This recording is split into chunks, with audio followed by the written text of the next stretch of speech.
மலக்கை அல்லாஹ் படைத்ததிலிருந்து அவருடைய வாயிலே தயாராக வைத்திருக்கிறார். எப்பொழுது அல்லாஹ் ஊதச் சொல்வானோ அப்பொழுது ஊதுவார், எல்லாம் அழிந்துவிடும். அல்லாஹ் கேட்பான் சூர் ஊதக்கூடிய மலக்கை பார்த்து, இப்பொழுது யார் இருக்கிறார்? யா அல்லாஹ், நீ இருக்கிறாய், ஜிப்ரீல் இருக்கிறார், மீகாயில் இருக்கிறார், நான் இருக்கிறேன். அல்லாஹ் சொல்வான், ஜிப்ரீலுக்கு மரணம் வரட்டும், மீகாயிலுக்கு மரணம் வரட்டும், அர்ஷை சுமந்திருப்பவர்களுக்கு மரணம் வரட்டும். அடுத்து அல்லாஹ் கேட்பான், இப்பொழுது யார் இருக்கிறார்? இப்பொழுது யார் இருக்கிறார்? சொல்லுவார், யா அல்லாஹ், யாரும் இல்லை. பேசுவான், இப்பொழுது யார் இருக்கிறார்? யா அல்லாஹ், நீ இருக்கிறாய், நான் இருக்கிறேன், உனக்கு மரணம் வரட்டும். தனித்தவனாக அல்லாஹ் மாத்திரம் இருந்து கேட்பான், ஐனல் ஜப்பார், எங்கடா போனீர்கள் பெருமை அடித்தவர்கள் எல்லாம்? ஐனல் முத்தகப்பீர், நான் தான் என்று மமதையிலே நடந்தீர்களே, எங்கே அவர்கள்? இன்றைய தினத்திலே யார்?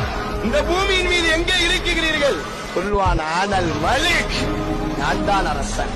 அல்லாஹ் பேசுவான்,